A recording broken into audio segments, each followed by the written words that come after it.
നമ്മൾ കുറച്ച് മണിക്കൂർ മുമ്പ് ഒരു വീഡിയോ ചെയ്തപ്പോൾ പറഞ്ഞിരുന്നു ഓസ്ട്രേലിയൻ നാഷണൽ ടീമിൽ ഇത്തവണ വേൾഡ് കപ്പിന് അവർ പങ്കെടുക്കുമ്പോൾ വേലുപ്പിള്ളി എന്ന് പറയുന്ന ഒരു താരം, നിഷാൻ വേലുപ്പിള്ളി എന്ന് പറയുന്ന 24 വയസ്സുകാരനായിട്ടുള്ള ലെഫ്റ്റ് വിംഗർ ഓസ്ട്രേലിയൻ ടീമിൽ വളരെ നിർണായകമായിട്ടുള്ള സാന്നിധ്യം വഹിക്കുന്നു. എ ലീഗിൽ മെൽബൺ വിക്ടറിക്ക് വേണ്ടി വളരെ മനോഹരമായിട്ടുള്ള പ്രകടനം തന്നെയാണ് 24 വയസ്സുകാരനായിട്ടുള്ള തമിഴ് പ്ലെയർ കാഴ്ചവെച്ചുകൊണ്ടിരിക്കുന്നത്. പക്ഷേ ഇത്തവണ വേൾഡ് കപ്പിൽ കളിക്കുന്ന ആദ്യത്തെ തമിഴൻ അല്ലെങ്കിൽ ഒരേ ഒരു തമിഴൻ അദ്ദേഹമല്ല. മറ്റൊരു ഡെമോക്രാറ്റിക് റിപ്പബ്ലിക് ഓഫ് കോങ്കോയ്ക്ക് വേണ്ടിയിട്ടും ഒരു തമിഴ്നാട്ടിൽ വേരുകളുള്ള താരം കൂടി കളിക്കുന്നുണ്ട്. നിങ്ങൾക്ക് അറിയാം മുത്തുസ്വാമി എന്ന താരത്തിനെ കുറിച്ച്. ആള് കഴിഞ്ഞ കുറെ കാലമായിട്ട് കോങ്കോ നാഷണൽ ടീമിന്റെ അവിഭാജ്യ ഘടകങ്ങളിൽ ഒന്നാണ് സാമുവൽ മുത്തുസ്വാമി എന്ന താരം. അദ്ദേഹത്തിന്റെയും വേരുകൾ തമിഴ് തന്നെയാണ്.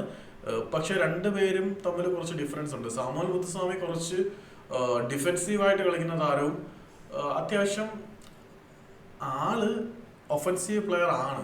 Offensive player in the sense അദ്ദേഹത്തിന്റെ പൊസിഷൻ വെച്ച് മുന്നേറ്റ നിരയിലാണ് കളിക്കുന്നതെങ്കിൽ പോലും അദ്ദേഹത്തിന്റെ ഒരു കുറച്ച് ഡിഫെൻസീവ് ആയിട്ടുള്ള ഒരു പ്ലേയിങ് സ്റ്റൈലാണ്. കാം ആൻഡ് കമ്പോസ്റ്റ് പ്ലെയർ ആണ്. പക്ഷേ നമ്മുടെ നിഷാൻ വേലുപ്പിള്ളി എന്ന് പറഞ്ഞാൽ സ്പീഡി അഗ്രസീവ് വിങ്ങറാണ്.